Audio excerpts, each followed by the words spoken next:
informed that the post-budget workshop will be held from Saturday the 15th to Monday the 17th March 2025 in the Chamber of Parliament.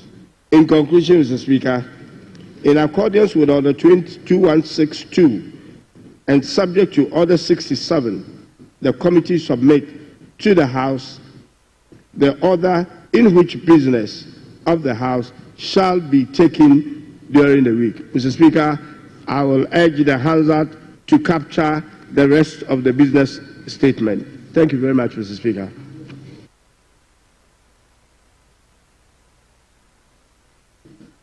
Honourable members, the business statement has been presented.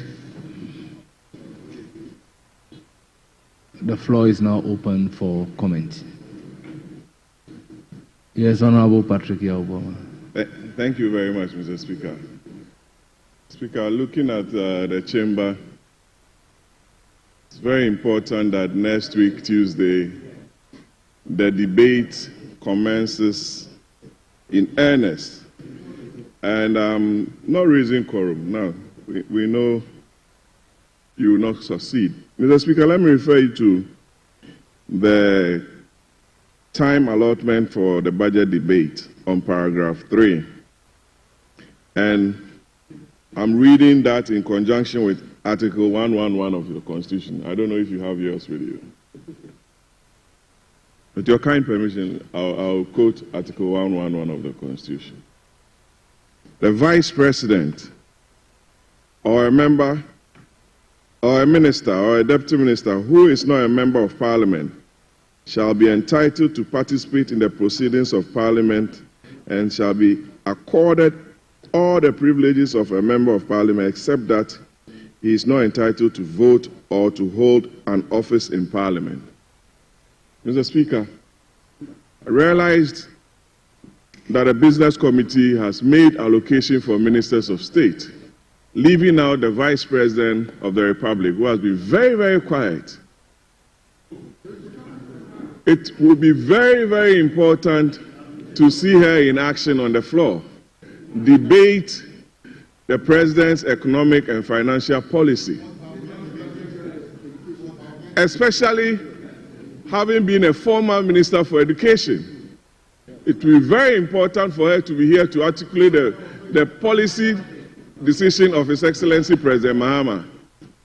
Mr. Speaker, so I want the Business Committee to amend this and have a time allotment for Her Excellency the Vice President, Professor Jenna Anopo-Kwajima, to be here and debate the President's budget, since she's the first female Vice President of this country to come and participate, because she is close under the Constitution to participate, Mr. Speaker. We want her to be here. She's been accorded all the advices, from the former party chairman, Sofo Sampofo is in her office, my constituent, Alex Segwefia, is there, Mr. Pratt. So, Honorable Patrick Yauboma, ordinarily, I wouldn't engage in this exercise. But because you are a lawyer, let's take a second look at Article 111 and read the second line, read in between the second line.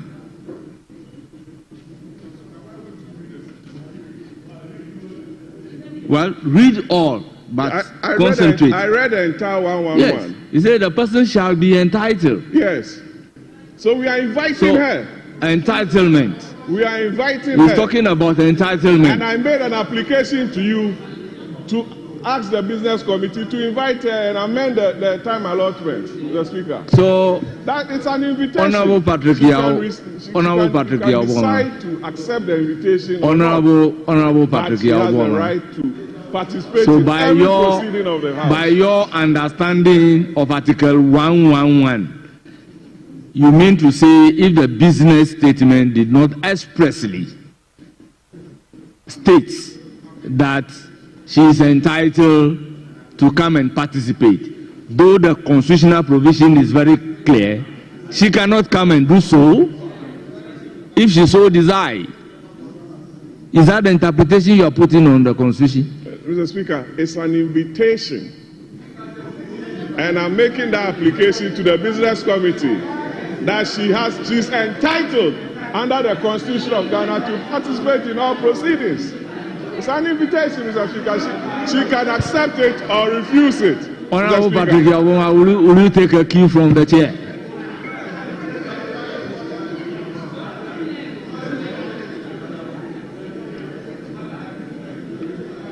Yes, Honorable Isaac Adongo. Mr. Speaker, thank you very much for the opportunity. Only a few days ago, they were sitting on this side of the house. A few weeks ago, you were sitting here, and you were programming business committee meetings. Did you program the vice president then to appear in this house, or he was not entitled?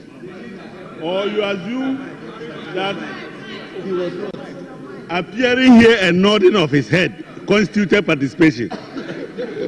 Unfortunately, the vice president has very busy things to do. She doesn't want to come and be nodding her head.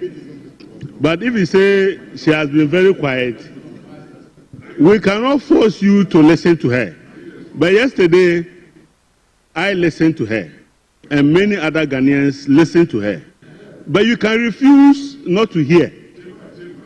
If you, in the chamber, at the appropriate time, if she needs to be here, she will be here.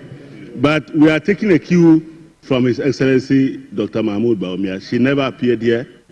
He only appeared here to nod the head. We never heard him in the Hansard. We have never heard him in the Hansard. And the Hansard does not capture nodding of head. Thank you, Mr. Speaker.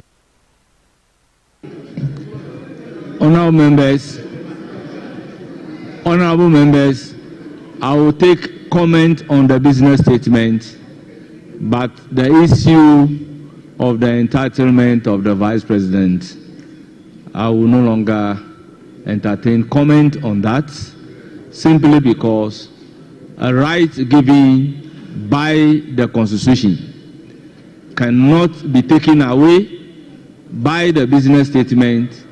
A right which is not given by the Constitution cannot be conferred by the business statement. So once the Constitution makes provision that the Vice President is entitled to come to the House and participate, when the Vice President so desires to come to the House and to participate, the Constitution has given that particular option without reference to the business statement. So, Honorable Deputy Minority Whip. Mr. Speaker, just some observation. When the Deputy Majority Leader was presenting the business statement, he made mention of comments on the statement from 18th, Tuesday. Mr. Speaker, committees will be engaging, and tomorrow he said we will start the budget workshop. We still don't have the estimates. Yesterday, you directed that the whips should engage. There is nothing after you said they should engage, and we don't, those copies, if they are not made available, it is definitely something that will affect us. Mr. Speaker, and also when the Deputy Leader was presenting his business statement, he said by the 24th of this month, sitting will commence from Monday. Mr. Speaker, this business statement is supposed to end on the 21st. So why is he talking about 24th when we are not done with 21st yet? And Mr. Speaker, Honorable Adongo was trying to mislead the House when he said few weeks ago we were on this side. My small English, few weeks should be a time period between 3 to 5 weeks, and they have been in government more than that. And for that matter, you cannot say few weeks ago we were here. Few weeks is a time period that is not above 5 weeks. So it is between 3 to 5 weeks. You cannot say that. So, Mr. Speaker, we need the estimates. We need the estimates. And if we don't have the estimates, it will affect the business that we are going to do. and the workshop starts tomorrow, and we need to get the estimate so that committees will start to work. He said by the end of this month, we should be adjourning Senate Day. But if we don't have the estimate, how can we committees be able to function so that we can be able to finish that? For the comment on the business, on the budget, we are ever ready to comment on the business, on the budget statement. Thank you, Mr. Speaker. Honorable Deputy Minority Whip, yesterday I directed that you should engage. Have you done that?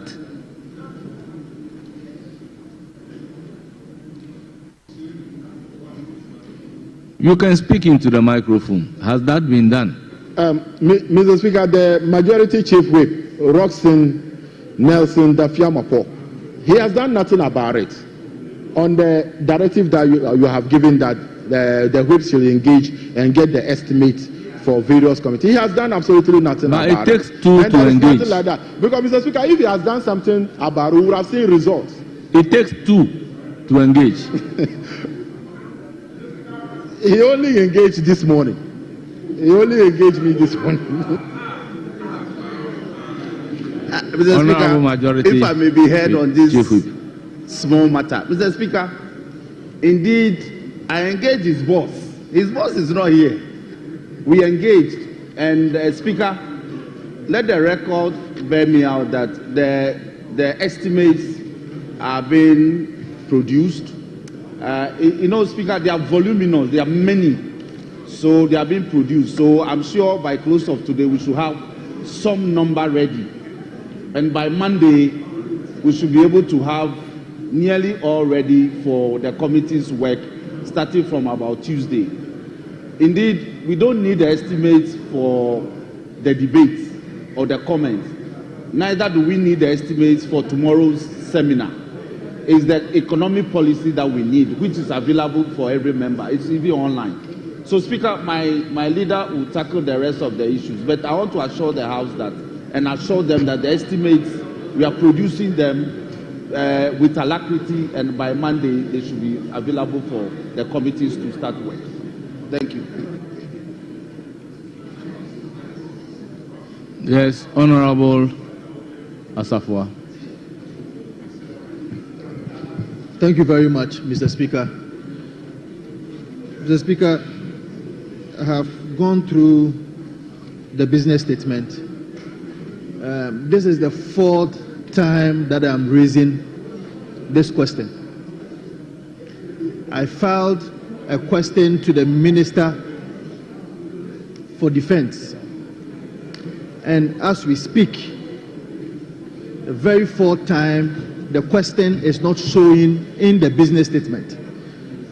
Is it the case that somebody is trying to show the Minister of Defense from explaining to the House what those military men were doing in the house of the Honorable Ken Oforiatta? Because for the fourth time, Asafwa, after adjournment, can you show me a copy of the admitted statement? It is not a statement. It is a question that admitted I filed. Question. Yes. The admitted question. Yes. That your question has been admitted. It was. I filed it. They gave it back to me to make corrections to which corrections I made. Honorable Asafwa. Which corrections I made and submitted to the clerk again. Honorable Asafwa, I stated yesterday that when a procedure is set down for a right to be exercised, you follow the procedure in exercising the right. You always state that your question has been admitted but not programmed by the business statement. And the question that I am asking is that, is your question admitted? If so, after adjournment, show me a copy of the admitted statement, the admitted question. So once it is admitted, then we'll know what to do. But if you send a question to the clerks don't admit question. The clerks don't admit question. So it means that you are sending your question to a wrong forum, expecting same to be admitted. So just do the needful.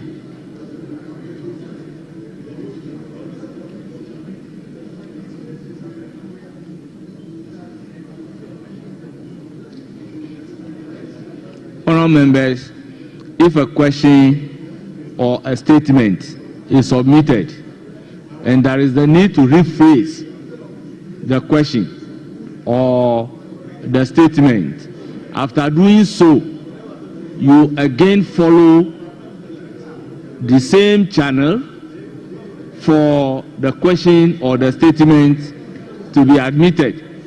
It is after admission of the statement that it will be forwarded to the clerk, who would in turn program same to be taken. Yes, Honorable Nindam. Thank you, Right Honorable Speaker. Mr. Speaker, I still want us to look at the estimates. Most at times, when this estimates delay, it puts a lot of pressure on us getting to the end of the sitting. So, Mr. Speaker, I want to appeal to you and the Business Committee if they could put some timelines. Because if you just say, we expect it as soon as possible, or you expect it to come timely, and there are not timelines, it becomes a bit open. And when we don't get these estimates early, the pressure on us will be too much for us. So, Mr. Speaker, I will urge you to get the Business Committee to give us some kind of timelines for this particular estimates. Mr. Speaker, the second issue I want to draw your attention to, and to also appeal to you, has to do with the extended sitting, where we have to come on Monday and sitting might be extended, and we don't know how far we'll go through the extended sitting. I want to appeal to the Business Committee and the leadership to try and make adequate provision so that when we are doing the extended sitting, Mr. Speaker, members do not suffer. I know what I am talking about. Sometimes you come here and it becomes very difficult for you after some period to even get water to drink. Mr. Speaker, although the post-budget workshop has already been scheduled to take place in the chamber, I know we want to cut down costs. But experience shows that most of the times when we have these post-budget workshops in-house, attendance is a bit poor. So I don't know, Mr. Speaker, let's have some order. Next time we can look at attendance and cost cutting and how effective the workshop will be. These are the few concerns I want to put across. Thank you, Right Honorable Speaker. Honorable Professor Kingsley Nyako. Mr. Speaker, thanks for indulging me. My concern has to also do with the time for sitting from Tuesday next week. Mr. Speaker, we are supposed to commence sitting at 10 a.m. And from next week, we also did sittings. I'm pleading with you and the House that 10 a.m. should be 10 a.m. Because if we are doing a Sunday sitting, you come at 10 a.m. and sitting starts at 12 or 1. Then it means that, the Speaker, we are going to sit here for a very long time. Look at the business statement. Questions have also been programmed. It means that there are going to be a lot of activities for us to embark upon from next week. So please, 10 a.m. sitting should start so that we can effectively maximize the time we are going to spend in the House. This is my concern, and I'm hoping that we all heed to this important suggestion. Thank you. Thank you very much. Yes, Minority Leader.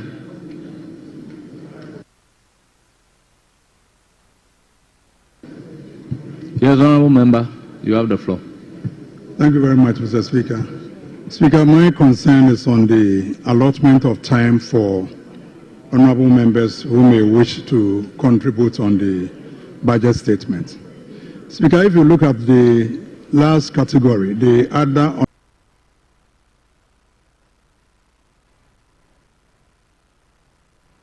honourable members, The time allotted is only 5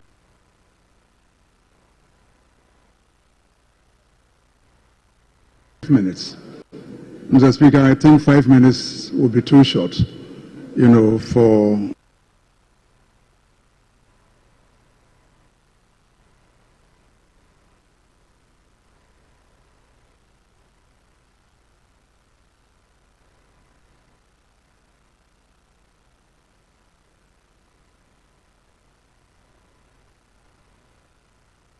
any meaningful contribution. So, Mr. Speaker, if I may, I want to suggest that we increase the allotment for the last category to 10 minutes and the last but one to 12 minutes.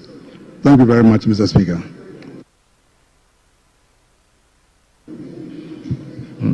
Honourable Member, previously the time allotted is the same 5 minutes.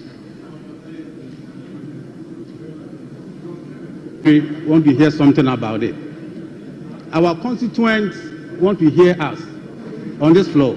So I also plead that you adjust the time for the ordinary members to 10 minutes at least for us to also speak on the budget, for our people also to hear from us. Thank you, Mr. Speaker. Thank you, Minority Leader.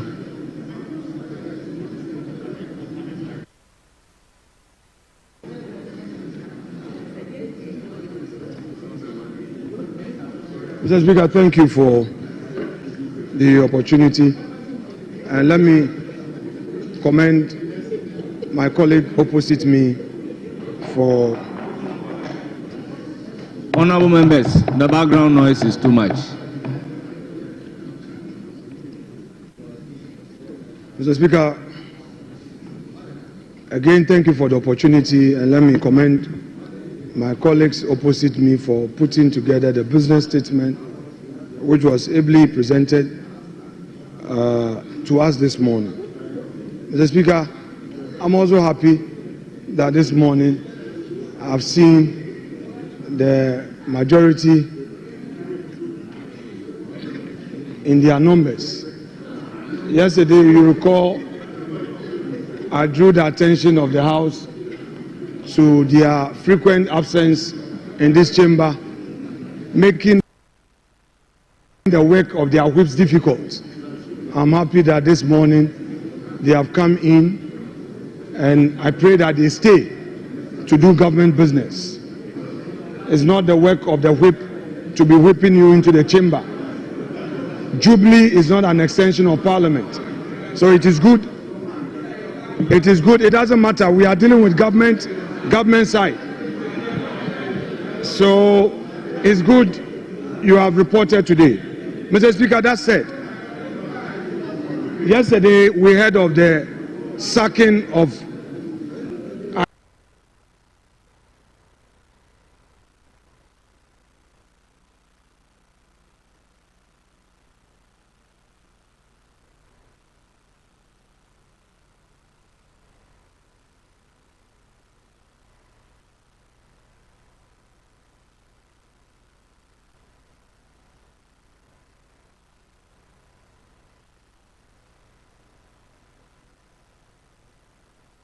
GP Dampare.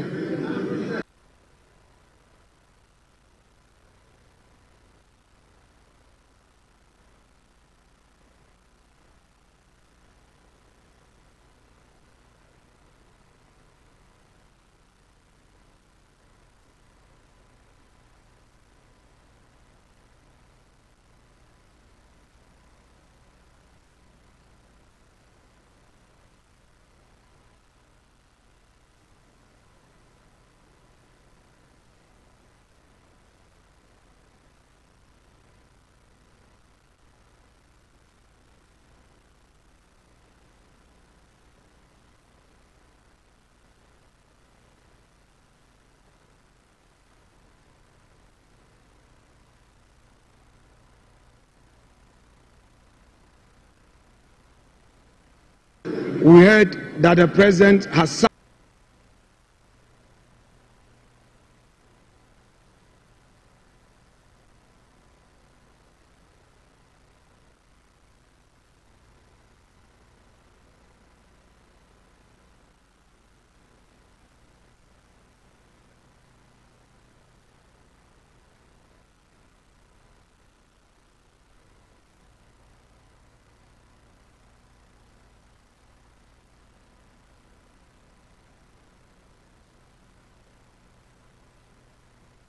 related to this matter, on the road leading to the Jubilee House, we know that the Minister for Greater Accra promised us that our light will be on, the street light will be on. Mr. Speaker, it's not good for the security of the presidency if the entire route leading to the office of the president is so dark, and this is in the heart of the city.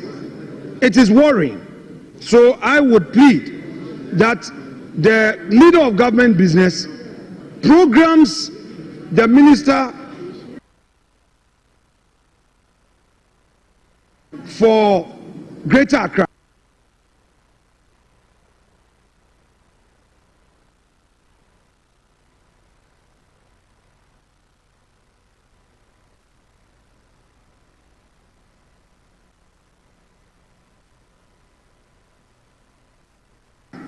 to come and assure this House of the steps she is taking to address the situation. We need sufficient street lights in the city, particularly so in the area where the seat of government is located. So that is my second prayer to the leader of government business, to include this in the business for the ensuing week. Mr. Speaker, that said, there were a number of issues that the minister, leader of government business, assured us on last week. This Ablekuma North situation, where the EC has with their work, what they need is sufficient security. Mr. Speaker, this matter was raised on this House floor. The understanding was that there was going to be some engagement, and the leader of government business will report to us. The week has passed, nothing has been heard. So as a follow-up, can the deputy leader take this matter up for the ensuing week? Because, Mr. Speaker, this is supposed to be a 276 member chamber. And if for the first time in the history of our politics, we are in the third month or even fourth month after election, and we still have one constituency still outstanding, I think we must bring a closure to this matter, especially so when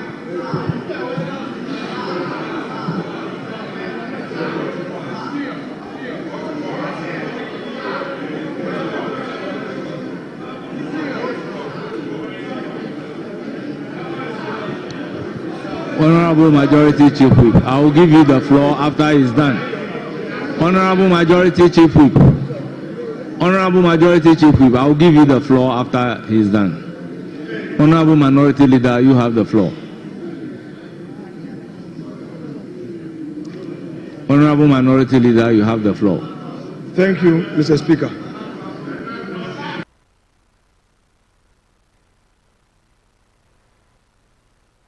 Mr. Speaker, what is happening is not good for our democracy.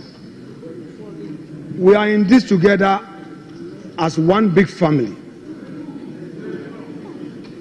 We've had elections. That constitutional body responsible to the, and upon taking steps to make a declaration, some hoodlums, some thugs interrupted and vandalized their property and threatened their very lives. And they've been calling for enhanced security to enable them bring closure to the matter in Ablekuma North. Mr. Speaker, we raised this as the people's representatives, and the leader of government business was to make a follow-up, engage his colleague, the Interior Minister, and the IGP, and for that matter, the Election Security Task Force. Although the former one, the one who was just dismissed. Very well, it's okay. Mr. Speaker, though the IGP has been dismissed by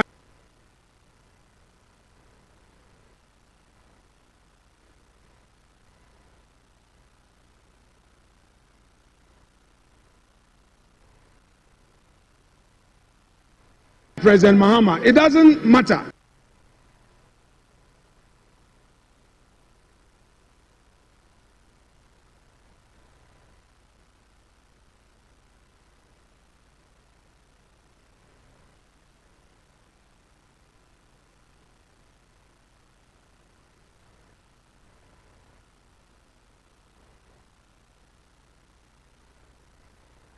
It's still the police administration.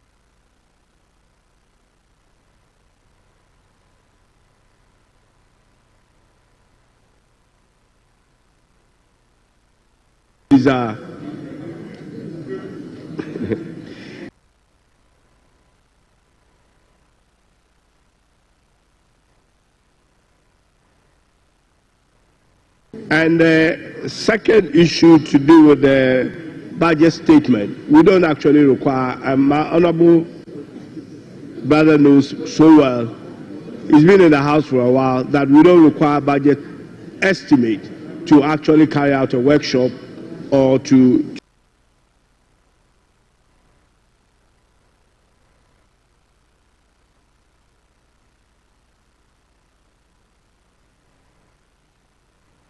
do a debate. But as we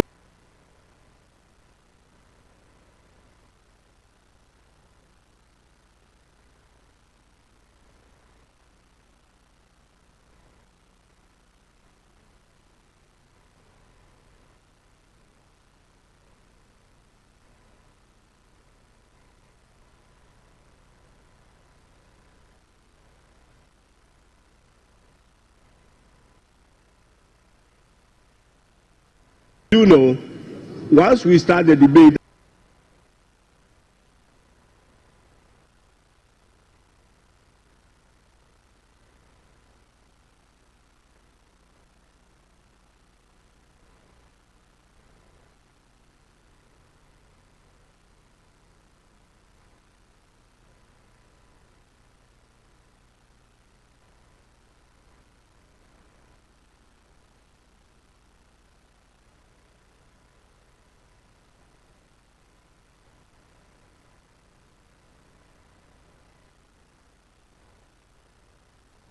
on the issue of allotment, I think the allotment was done carefully by the committee to make sure that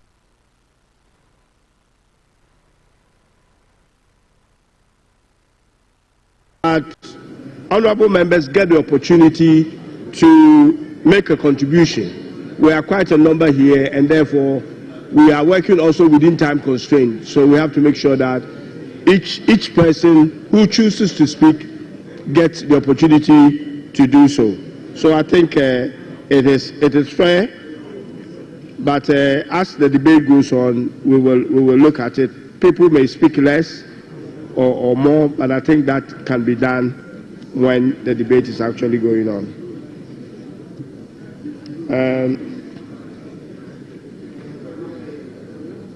Now, I'm not sure what the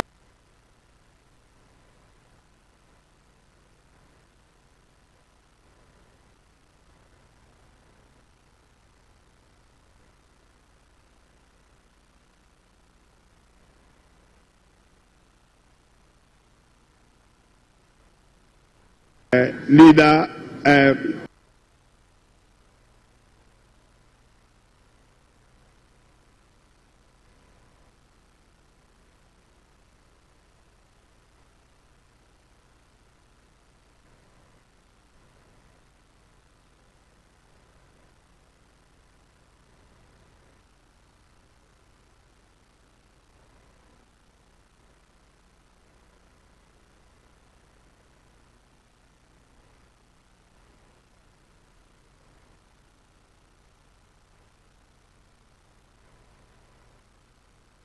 minority leader wants me to say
We want to know.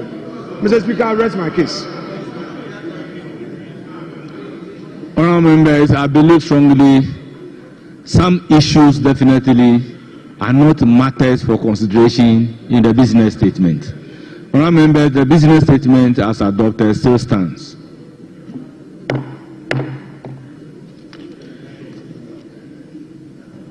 Honourable members, the next item is item numbered 7.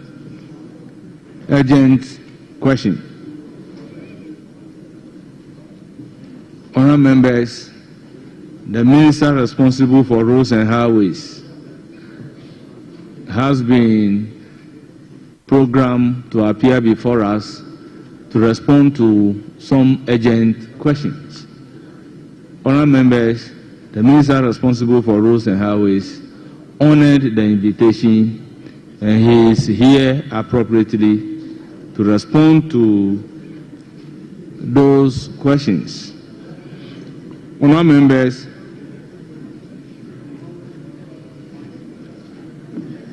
the urgent question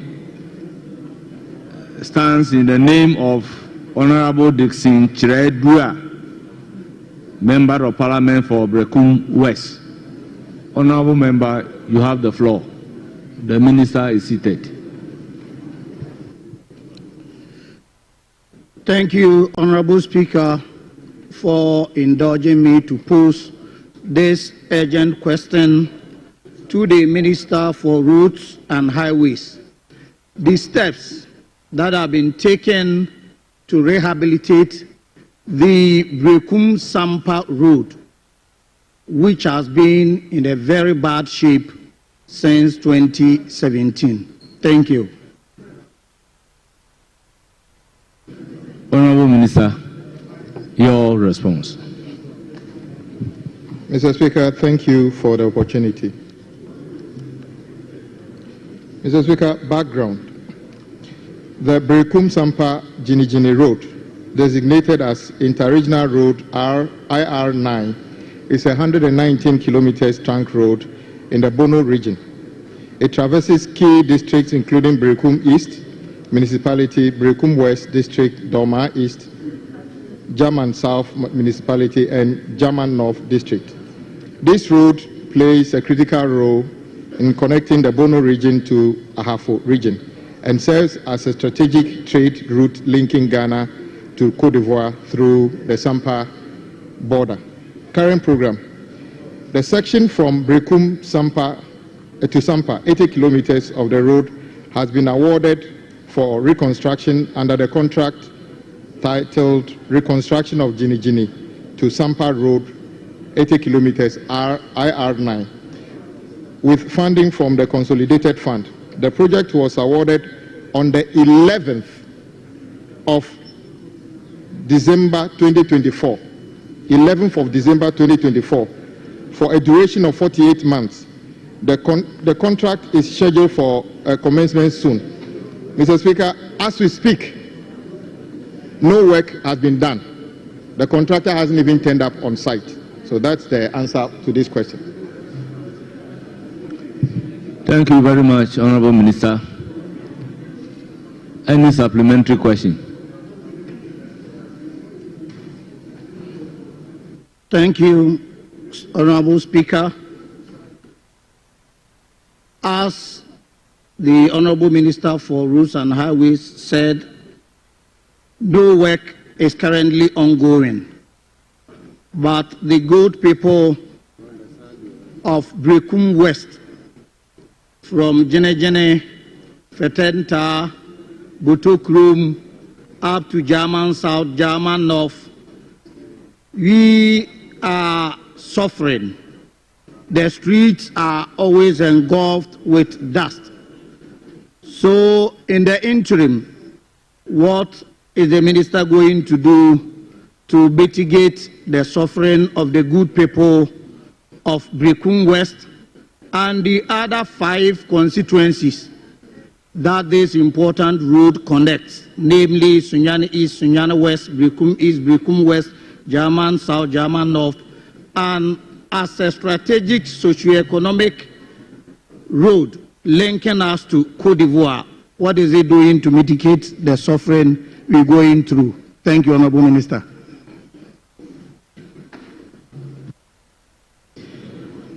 Mr. Speaker, I sympathize with my colleague, just as I sympathize with everybody who lives in communities with bad roads, and it's common to all of us. I agree with him that we should take steps to improve that. That is why in my answer I said this project was awarded on 11th of December 2024, after the election. I'm not sure why the contractor didn't turn up on site. The length of the road is 80 kilometers. The contract price is about 800 million Ghana cedi.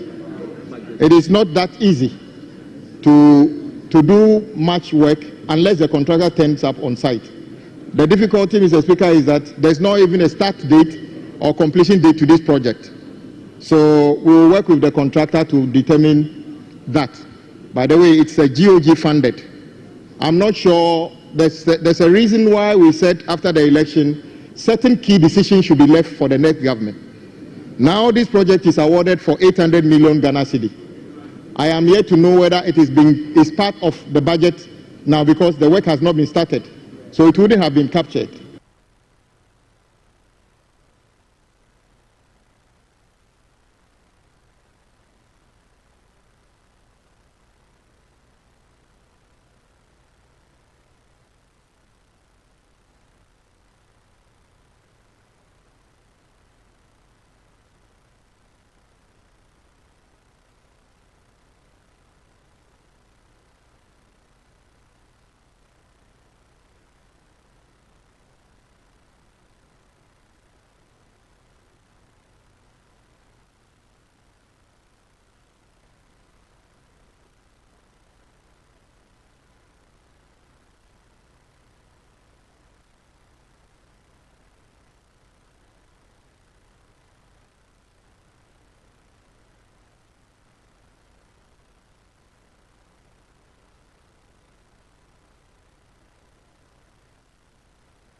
So, but once it's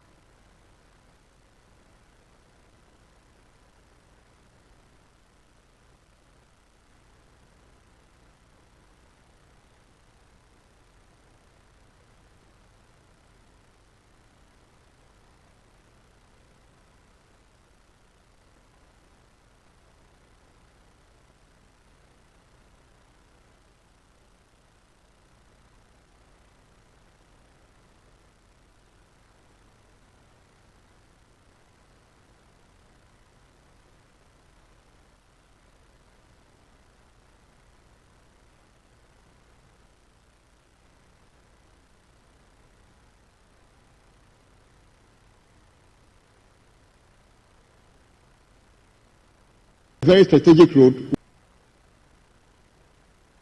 So, Mr. Members, order.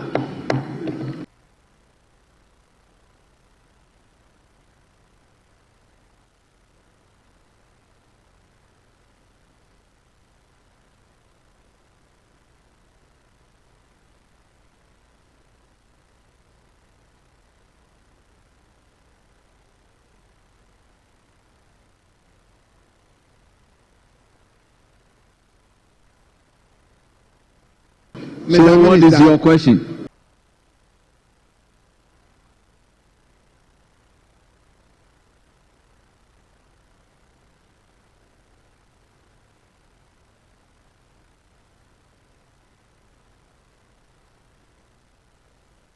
So my question is, what urgent steps is the ministry taking to complete this road for us? And then, Minister, you said work has not commenced. Work has commenced. Work has commenced. The road is tarred already, but there are potholes on the road, a lot of potholes on the road. And then the contractor has begun removing the old surface. He has done from Gine up to Drobo and jumped to Sampa. He has started from Sampa to some part of Suma and has halted. So I don't understand what actually is taking place on the road. So I need some clarity. Thank you. Yes, Honorable Minister. Mr. Speaker, in my answer, Nijini to Sampa, contract sum 800 million Ghana cedis, commencement date yet to be determined, contract duration 48 months, original completion date yet to be determined.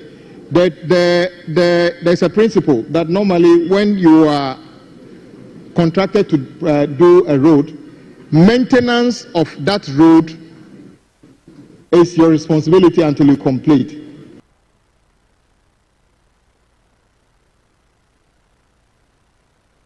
So it is possible that the contractor, out of goodwill, is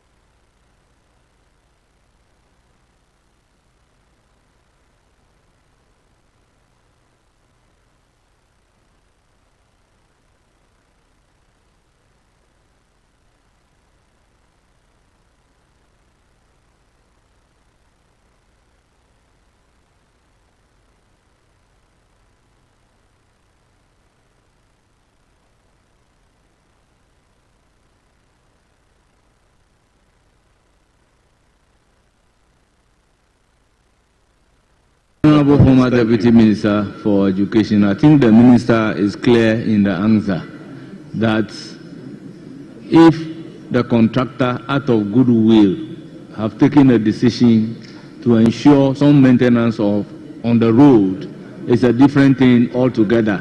But from his record, the contract is yet to commence. There is no commencement date and there is no completion date. I think the answer is very clear.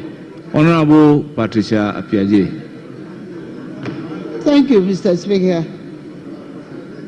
Mr. Speaker, since this is a House of Records, I think we cannot leave without understanding the real position. What I would like to find out from the Minister, it is very clear that he has not visited the site. And since we are having that controversy, is he going to assure us to make sure that you visit the site and know exactly what has happened and report accordingly to the House so that we know the state of the construction? Thank you. Honorable Minister, will you consider visiting the site? Yes, Mr. Speaker. When you award project to contractors, you set a date on which you hand over the site to the contractor. So if you award a contract to the contractor and you haven't handed over the site to the contractor, what is the contractor doing on site? So there's no need to reconcile anything.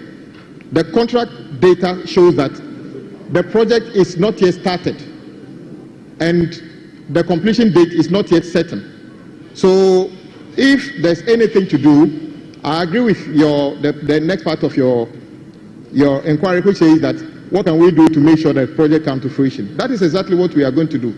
When we are ready, or when the contractor is ready with the consultant, they'll go to site and hand over the site. And on that occasion, hopefully there will not be the need to do another round of gathering MPs and chiefs to do another sword cutting. What we need is the contractor on site working. So I believe that the answer is clear enough. Mr. Speaker, I know the contractor. We've had interactions with them. The issue is that, and I repeat, that is the reason why, and it is, in fact, Mr. Speaker, there are many projects in our portfolio. All contractors or majority of contractors who actually got their contract after the election are hesitant of going to the site to start work. That is the fact. There's a reason we should probably make a law that after elections, certain key decisions should be left to whoever wins the election. But this is a road, whether it's done last year or to be done this year, it's a national road, it's going to be done. I can assure my leader that, yes, this project is a priority, it will be done. But as we've always said, the finance minister stood at the same position and gave us the position of the country in terms of money. 90% of contractors who are not working are not off-site because they don't want to work. It's because they have worked. We owe them over 20 billion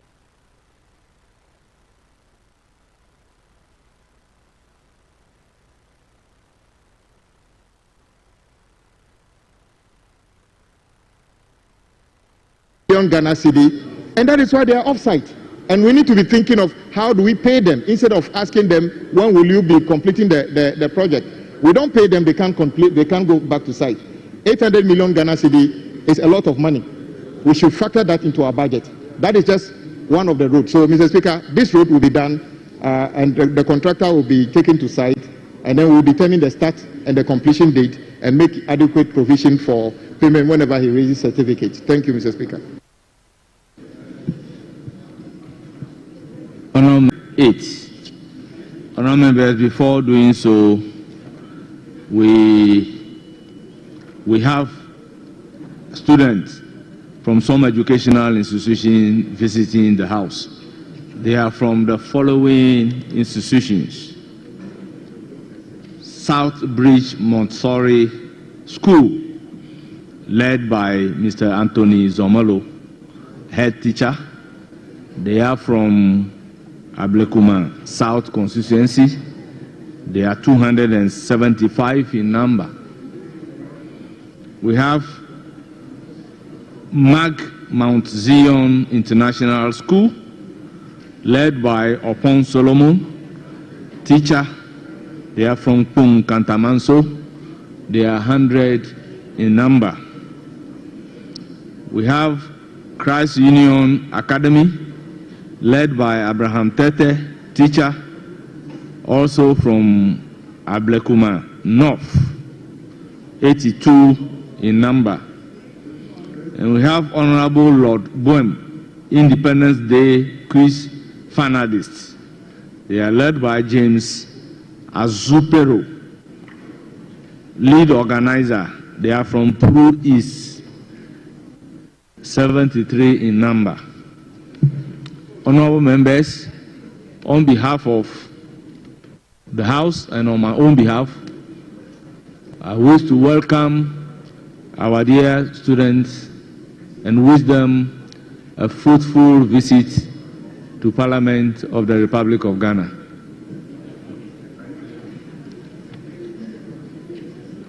Honourable members, item numbered 8, questions. Honourable members, apart from the urgent question, other questions have been programmed for the minister responsible for roads and highways. And he's also here to provide answers to those questions. Question number 55, standing in the name of Isaac Buama Nyako, Member of Parliament for Efia constituency. Honourable member, you have the floor.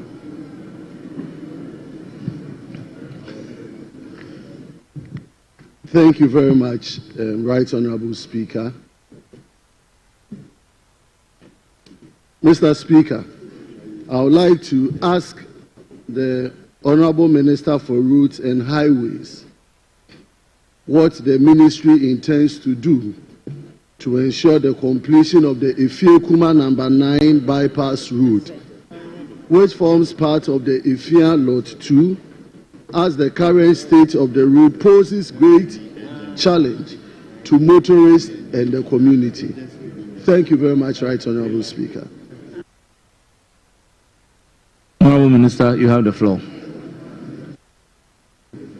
Mr. Speaker, thank you for the opportunity. Efia Kwesimintim municipality is located in the southeast part of Western region and has Kwesimintim as its capital town. The Efia-Kuma number 9 bypass forms part of the Efia-Kuma main road, which connects the N1 at number 9 traffic light. Current program.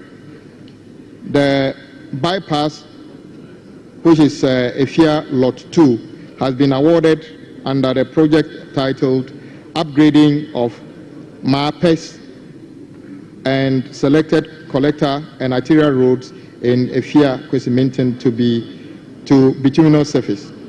The contract commenced on the 30th of September 2019 for completion on the 29th of March 2021, which was later revised to 29th March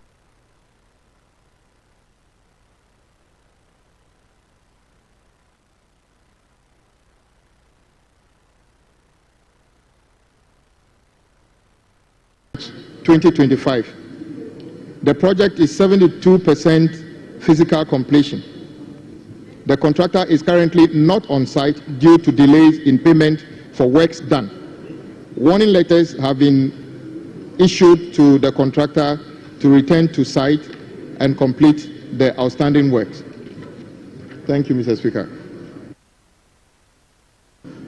Honourable Member, any supplementary question? I thank the Honourable Minister for his response to my question. As he indicated, the road currently stands at about 72% completion. The stretch we're talking about now, which is the bypass towards the police station, is just about 800 meters. But the effect of that road on the motorists and the community, since the cause of this non-performance is due to payment, and we're talking about just 800 meters of road left.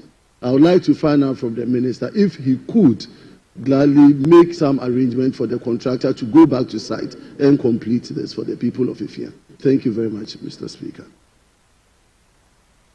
Yes, Honourable Minister.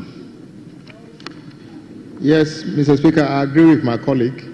Since he says the section, the uncompleted section is just about 800 meters. Yes, I would, myself and my staff would work with the contractor and appeal to him that whilst we work towards honoring his certificate to make the intervention and reduce the bad condition on that section as quickly as possible. So we'll do that. Any further supplementary? Right, Honourable Speaker, I would like to thank the Honourable Minister for his generosity. Thank you. Any further supplementary? Honourable members, let's move to question number 56. Standing in the name of Honourable Isaac Boamanyako, MP for Efia constituency. Thank you very much, Right Honourable Speaker. Mr. Speaker, I would like to ask the Minister for Roads and Highways what the immediate plans are for the ministry to fix the non-functional Ifiekuma number 9 traffic light, as the current state of the traffic light poses a great danger to road users and the entire community. Thank you very much, Right Honourable Speaker, for the opportunity.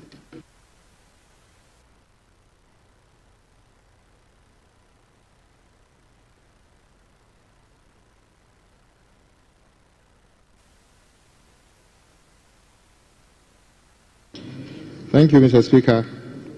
The Efia Kwesimintin municipality is located in the southeast part of Western Region and has Kwesimintin at its capital town.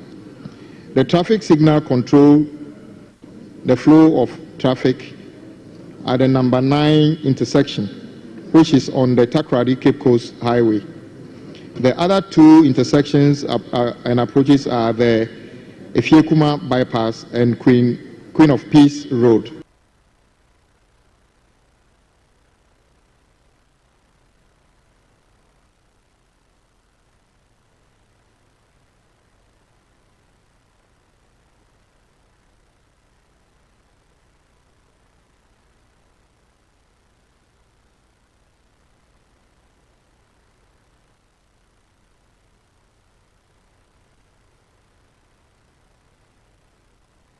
The number 9 traffic signal is currently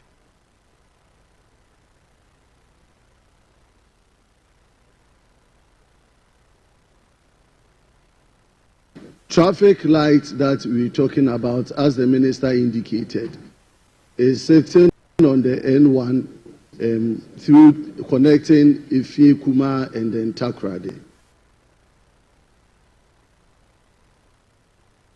Because it's a major highway, the non-functioning of the traffic light is really a big issue for the people. It causes accidents, it's causing children to be knocked down. Since 2019, when attempts were made to fix the traffic light, the very day that it was fixed, it went off and it has never functioned again. My checks with the urban routes and follow-up has been what you've rightly indicated. I would like to appeal with the Honorable Minister. Now, he's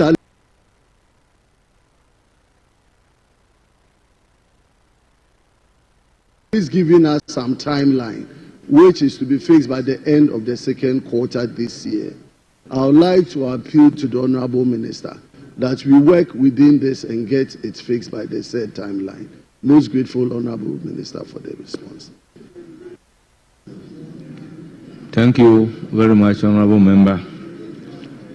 Honorable Members, let's move to statement number 57. Standing in the name of Honorable Seth Osei Akoto, Echima Mponua constituency. Thank you, Mr. Speaker.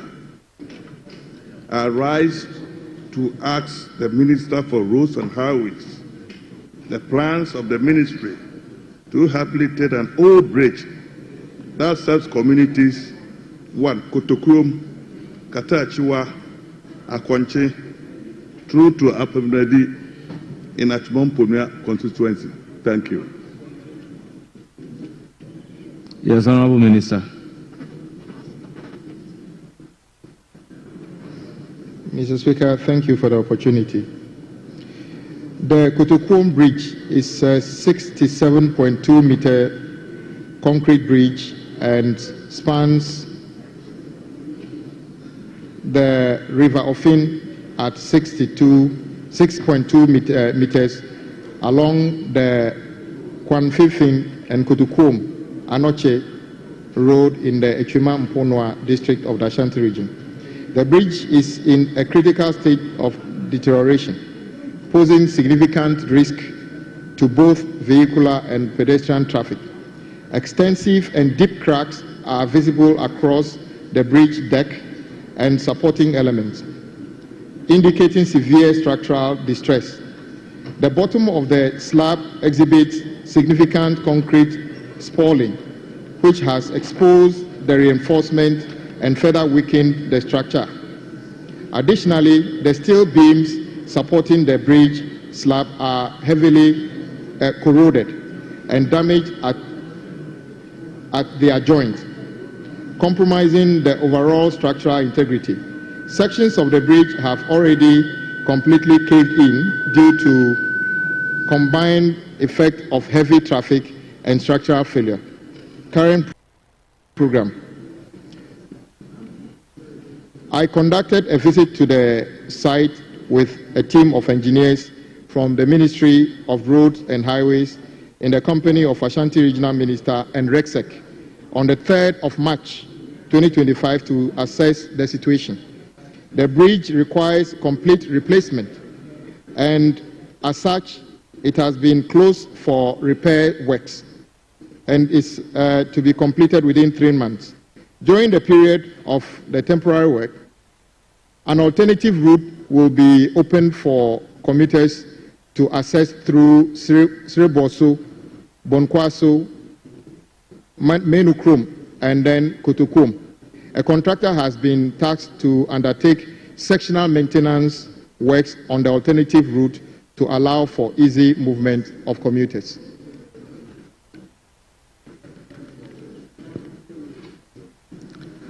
Any supplementary?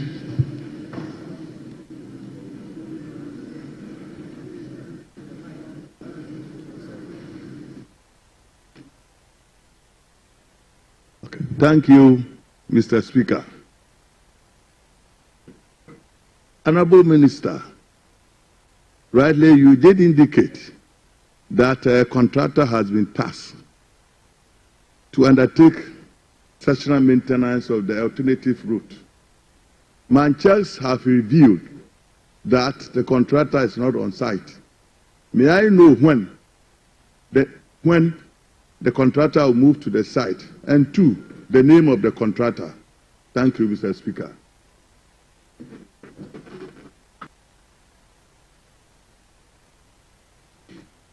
Mr. Speaker, I indicated I went to the site with my team myself on the 3rd. Today's date is not far from the 3rd. It's a bridge was almost collapsing. So what we did was, it's an emergency work. So the contractor is mobilizing to go to the site. In fact, he's on site because they have carried out the inspection and everything. We've also asked the same contractor to explore the diversion. So he's supposed to do the assessment of the diversion to know the interventions that are supposed to be carried out.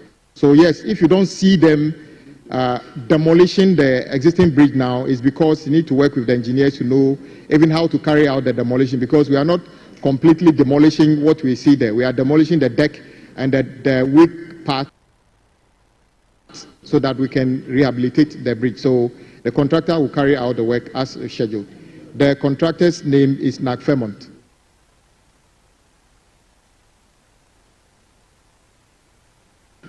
Honorable, any further question? Yes, Mr. Speaker. First, I didn't get the name of the contractor very well. And then two, my constituents and I, very grateful to the Honorable Minister and the Ashanti Regional Minister for embarking upon the trip to assess the situation. But I'm appealing to the Honorable Minister because, like I've already indicated, my checks have reviewed, nothing has been done. So please, I'll continue to appeal and I'll continue to engage you, because it's just more than 25 communities on that stretch of that road. So I'm appealing. So we are very, very grateful for assessing the situation yourself and then engineers that we took along. Thank you very much, Mr. Speaker.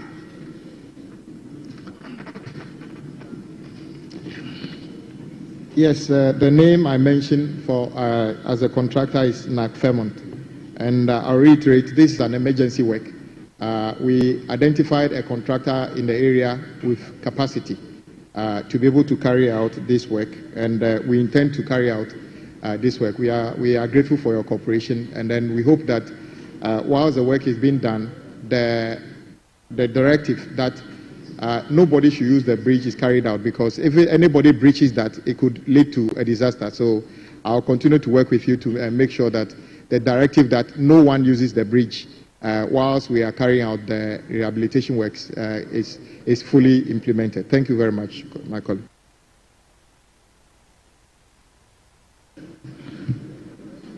Honourable members, we move to question numbered 58, standing in the name of Honourable Azik Boama Nyako, MP for Efia constituency. Thank you very much, Right Honourable Speaker, for the opportunity. Mr. Speaker, I would like to ask the Honourable Minister for Roads and Highways what the ministry intends to do to ensure the completion of the CDH road, as the current state of the road causes grave challenges to motorists and the people of Efia. Thank you very much, Right Honourable Speaker.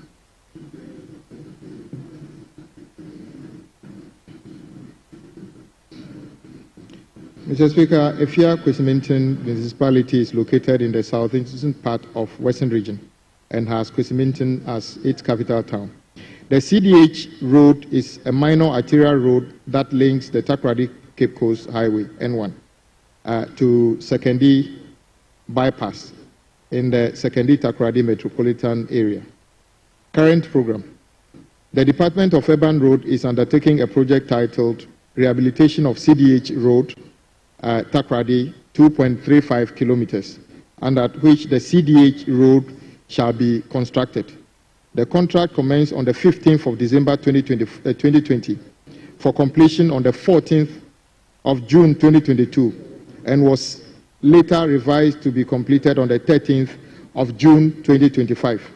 The project is 43% physical completion. The contractor is currently not on site due to delay in payment for works done.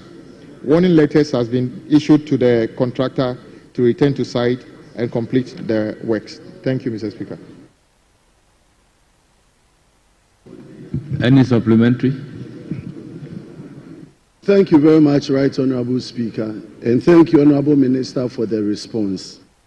Honourable Minister, the road, as you rightly indicated, is about 43% complete. But actually, the greater part of the work, when we talk about the drainage part of the work and even the release of crushed rocks, have all been placed on the road. It is very true and fair that if funds are released for the contractor, it will take about 3 months for the work to be completed.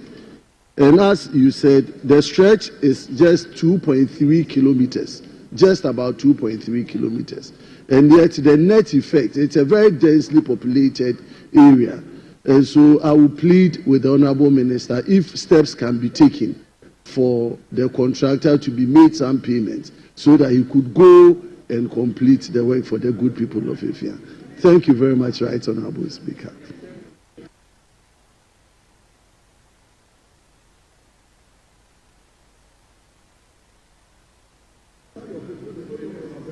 Mr. Speaker, I agree with my colleague that the stretch he's talking about is not very long.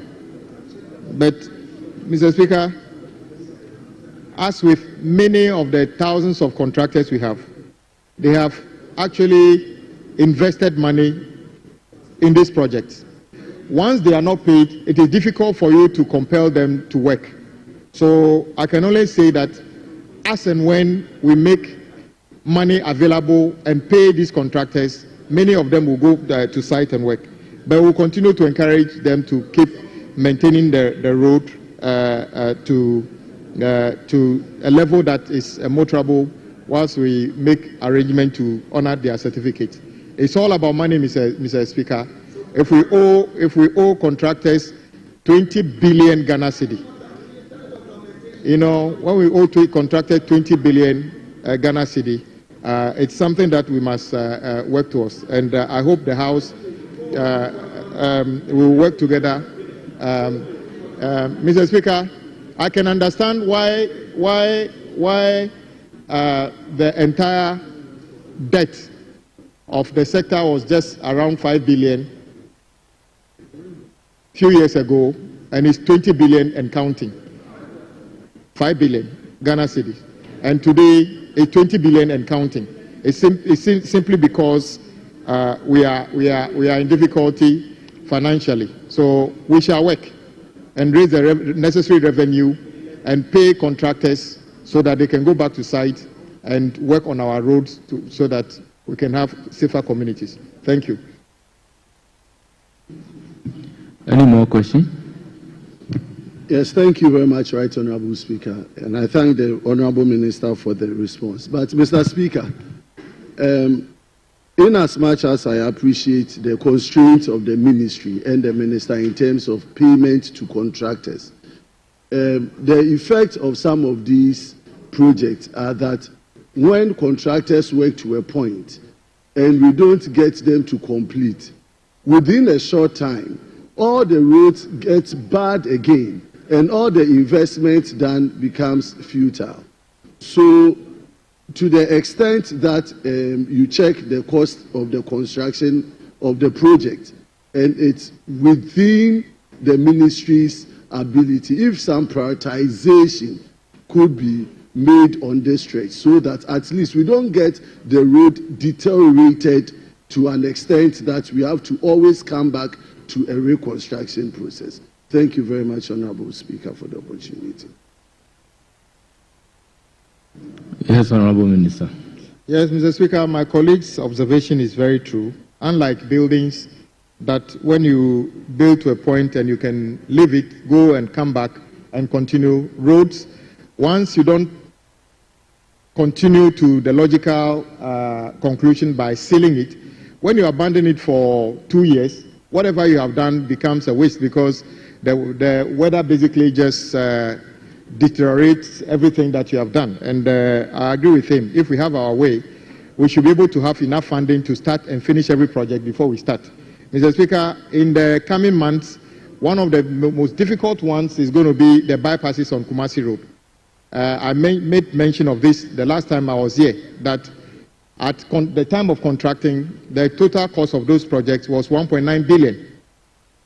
Almost all the contractors have vacated site because they are looking for 1.7 billion cedis, variation on a 1.9 billion cedi project. It is that money just doesn't exist in the contract. So we need to now go and look for another 1.7 billion cedi as a variation on a project that is 1.9 billion. In fact, some of the lots, the variation is more than 100% on those projects. The question is, how are we going to raise that money? In fact, that money is not even part of what we are talking about today. So I agree. Maybe we need to take a second look at the way we do road contracts. Whether if we don't even have money, we should allow people to just go and clear the whole road and leave it to the state that the public can't use it. So it's a good observation, but going forward, we shall work together to see how we make it better. So your road is in focus. As soon as we fund the certificate of the contractor, I'm sure they will go back to site and complete the work.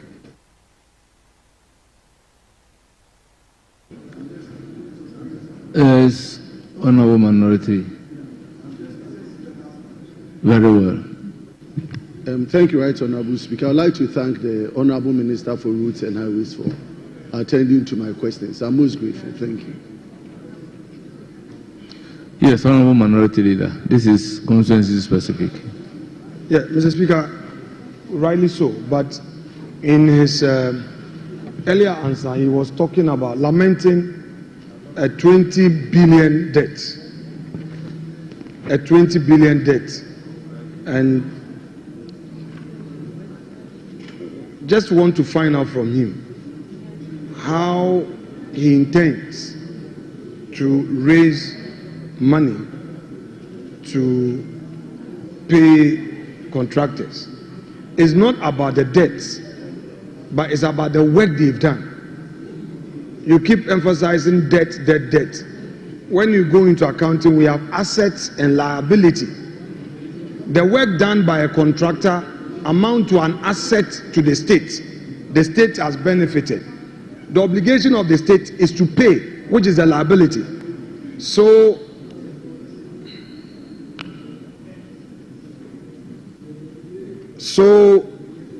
my question to you is that since these contractors are Ghanaians and they have their businesses at stake and they have employees who are Ghanaians to feed, what assurances have you for them in respect of the 20 billion Ghana cedi debt you are lamenting about?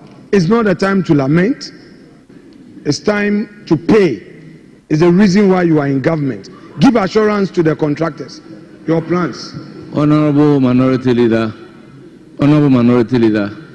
does the minister responsible for roads and highways raise money to pay contractors? Mr. Speaker, with respect,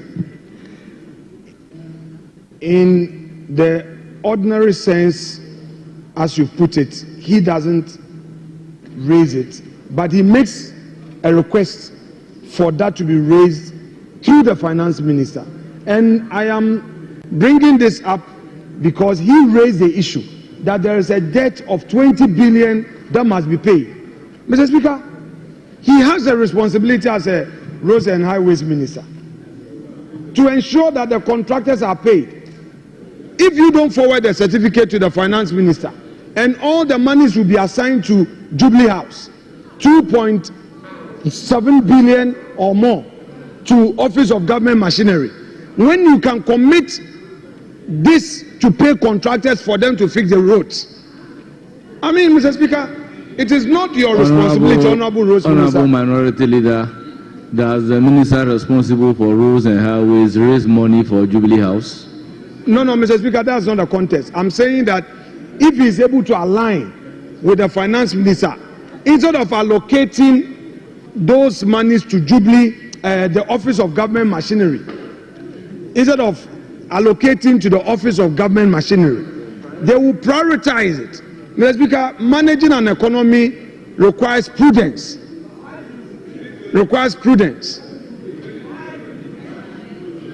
And Honorable Minority Leader, I intend to direct that we file a question for the Finance Minister to come and answer. Well, Mr. Speaker, as it pleases you. Thank you very much. So, I know you are not to answer the question. Honorable Minister for Roads and Highways, you are not to answer the question. Honorable Minister for Roads and Highways, you are not to answer the question. Speaker, thank you for.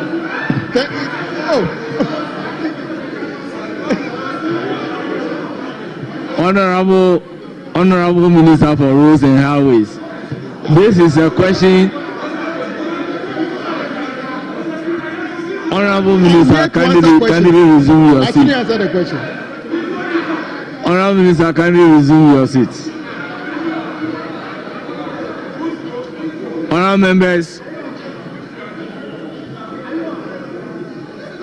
members, let's move to question number 59, standing in the name of Honorable Anthony Imie, Member of Parliament for Otobri.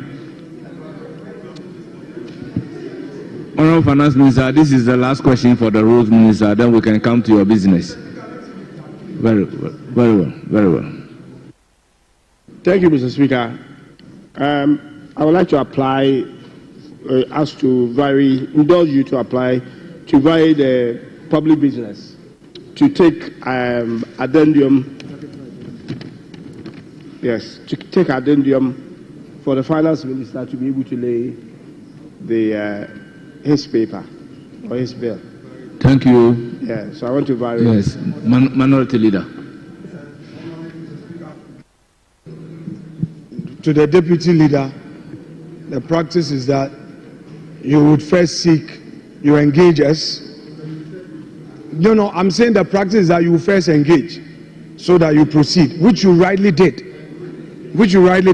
So we are not opposed to the application. Save that, Mr. Speaker, when the Finance Minister rises to bow, I would want the entire House to observe the Finance Minister. He is wearing Gubavera. And I don't want anybody to attempt inviting the Speaker to say that he's not properly dressed. This is Gubavera, a catch for shirt he's wearing. And a Gubavera is not a pajamas, it's not improper dressing. The Finance Minister is wearing a Gubavera shirt, a gentleman's shirt, and he's wearing it. So I'm happy you are here. By the way, it's an expensive shirt. It shows that he's in charge of the press. Mr. Speaker, this is the socialists are wearing Gubavera. This is a Gubavera shirt, and he's wearing one. Mr. Speaker, yes, Mr. Speaker, you see, that is original Gubavera. That is original Gubavera. Yes. Honorable Minister, you want to respond to the Minority Leader? Well, you have the floor. Mr. Speaker, order. Right, Honorable Speaker, I've made a commitment to this House to patronize locally made dresses. Yeah. And so, Mr. Speaker, there is nothing wrong if I decide to wear something that is made locally. Or, Mr. Speaker, there's nothing wrong. And I urge colleagues to learn to buy from Ghana. Thank you, Mr. Speaker. Honorable Minority Leader. Mr. Speaker, the issue is not about where it was made. It is a Gubavera. Our local fashionists also make Gubavera. So, Mr. Speaker, I have local brand Gubavera. By the way, Mr. Speaker, the issue is not about whether or not it's a foreign Gubavera or local Gubavera. What you are wearing is Gubavera. And I want you to let your members know. Honorable Minority Leader. That is the issue. By the way, this morning, Mr. Speaker, this morning, they populated the chamber. All of a sudden, they are all out, empty seats. And this is the time that the finance minister is here to lay a paper. Look at the empty seats. They've left again, going to look for jobs at the Jubilee House. They should come to the Chamber of Parliament and work. Look at all the empty seats. You are 38 in number. Ceremonial majority. Ceremonial majority. Honourable members, order. Honourable members, the order of business is accordingly varied. Instead of item numbered 9, we are moving to item numbered 10 at commencement of public business. Honourable members, let's turn to order paper addendum.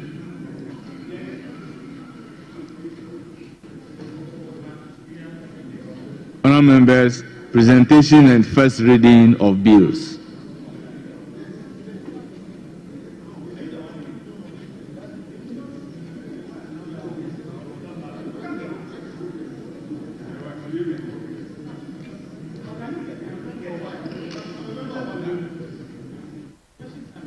Honourable members, question time is not over. We are just varying the order of business to accommodate the finance minister.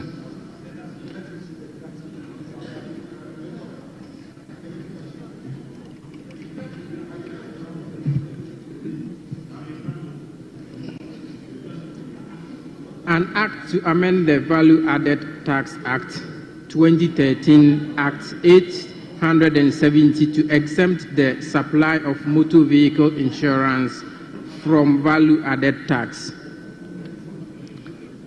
Honourable members,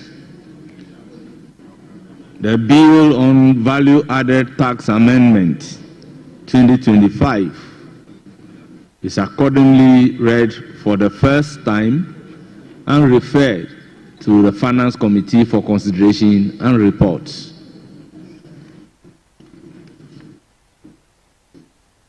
Honourable members, back to question time. Question number 59, standing in the name of Honourable Anthony Mie, Odotobri, Member of Parliament.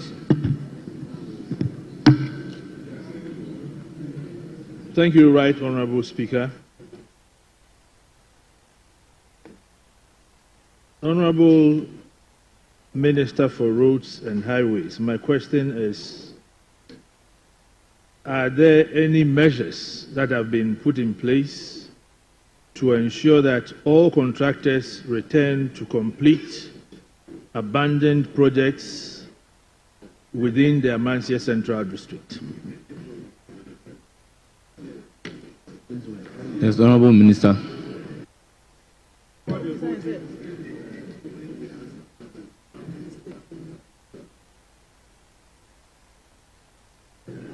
Thank you, Right Honourable Speaker. And I also thank you for encouraging me to resist the temptation of telling the respected minority leader what a said 16 billion was used to do under the slush fund. But I won't say that one today, because the 16 billion could have made a dent in the 20 billion we owe contractors. But that's for another day. So I won't say it here today.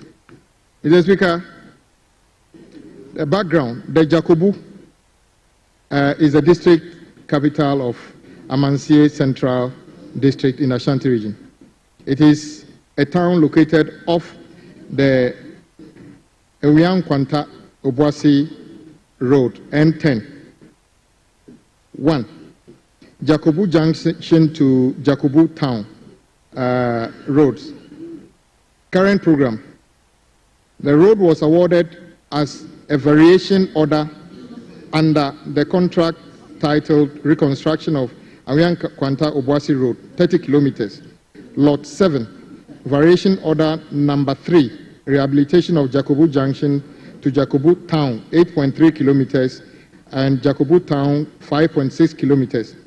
The project commenced on the 19th of December 2019 for completion by 18th December 2023. The progress of work is 40% physical completion. The contractor is on site and work is progressing.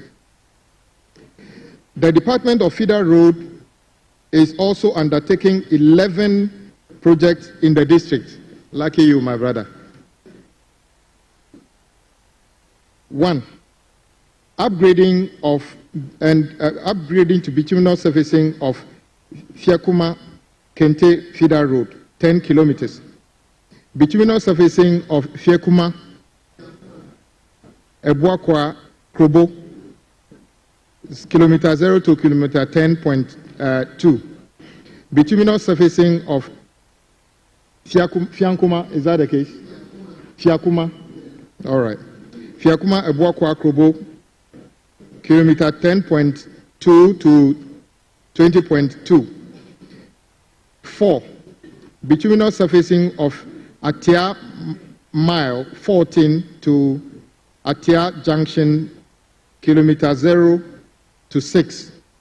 Bituminous surfacing of Jakobu Ebuakwa Krobo Odaso, 7 kilometers. Bituminous surfacing of Hia Mile 14 to Atia Junction, kilometer 6 to kilometer 9.7.3. 7. Bituminous surfacing of Chuampiase Mile 15 to the length is 6 kilometers. Bituminous surfacing of Chuampiase Mile 15, that is kilometer 6 to kilometer 12. Upgrading of Fienkwanta to Krobo, 12.9 kilometers. The 10th one, rehabilitation of Mile 15, that is 32.8 kilometers. And then the last one, bituminous surfacing of Mile 15, Hu Feeder Road, 9.5 kilometers. 1. Upgrading of and bituminous surfacing of Fiankwanta to Kente Road. Current program. The project is titled Bituminous Surfacing of Fiankwanta Kente Feeder Road, 10 kilometers. Works commenced on the 27th of August 2024 for completion by 26th of February 2026. Progress of work is estimated at 8.15 physical completion. The contractor is currently on site and work is progressing. 2. Bituminous surfacing of Fiankwanta to Ebuakwa Krobo, 10.3 kilometers. And then bituminous surfacing of Fiankwanta to Ebuakwa Krobo. Current program. The above project has commenced on the 6th of April 2020 and was expected to be completed on the 6th of April 2021. It has since elapsed. The contractor is currently not on site and works have since been terminated. Future program. Engineering design studies will be carried out by the end of the second quarter of 2025 to assess the appropriate intervention, after which consideration will be made in the 2026 budget for if funds become available. 4. Bituminous surfacing of Atia Mile 14. Current program. This project is entitled Upgrading of Atia Mile 14 Junction Feeder Road. That's 6 kilometers to bituminous surfacing. This project is supposed to be funded by Cocoa Board. The works commenced on the 22nd of September 2016 for completion on the 21st of September 2017. The progress of work is estimated at 68%. The contractor is currently not on site and the works have since been recommended for termination. Future program. Engineering design studies will be carried out in the third quarter of 2025, and upon receipt of that, Preparations will be made for that to be captured in the 2026 budget. 5. Bituminous surfacing of Jakobu, Abuakwa Krobo, Odumase Road. Current program. This project is entitled Upgrading of Jakobu, Krobo, Odaso Project, 7 kilometers to bituminous surfacing. Works commenced on the 3rd of May 2016 for completion on the 4th of May 2017. Progress of work is 65% physical completion. Contractor is not on site and works have since been recommended for termination. Future program. Engineering design studies will be carried out by the end of the 3rd quarter of 2025 upon termination of the contract to assess the appropriate intervention, after which consideration will be made in the 2026 budget. 6. Bituminous surfacing of here mile 14 to Atia Junction. Current program. This project is entitled Bituminous surfacing of here mile 14 to Atia Junction to bituminous surfacing. It was supposed to be funded by Cocoa Board.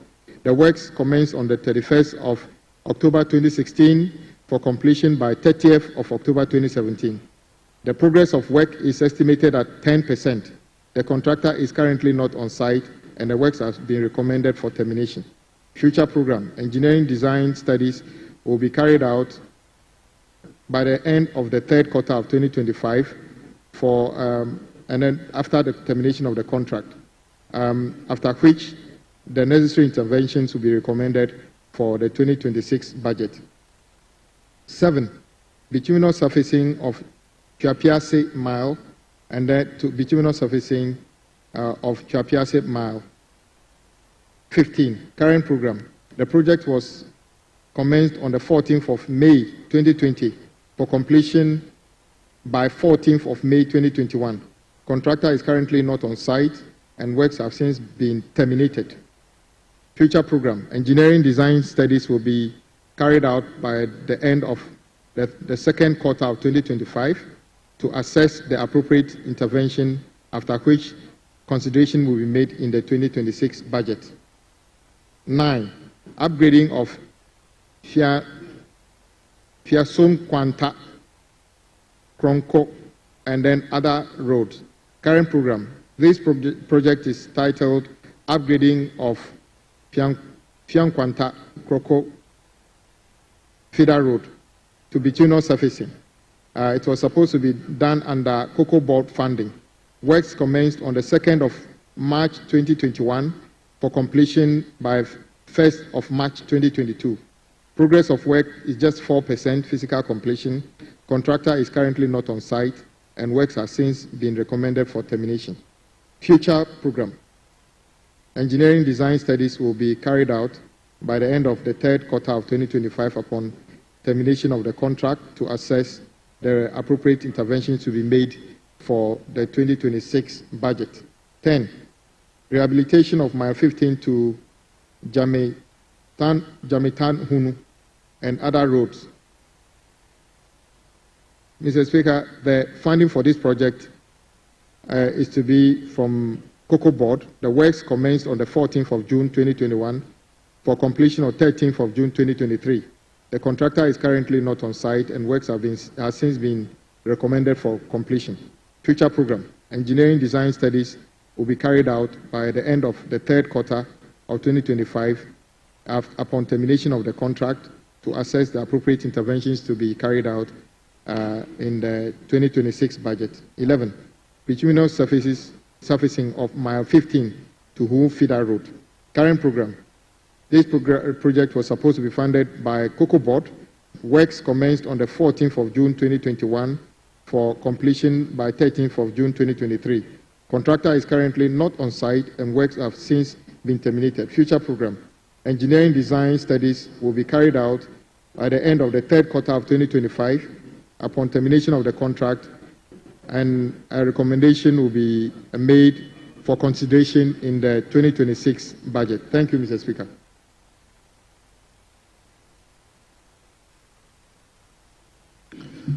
Thank you, Honorable Minister.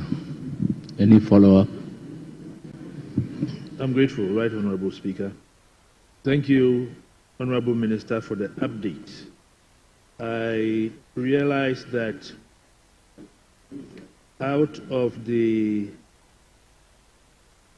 11 roads being constructed by feeder roads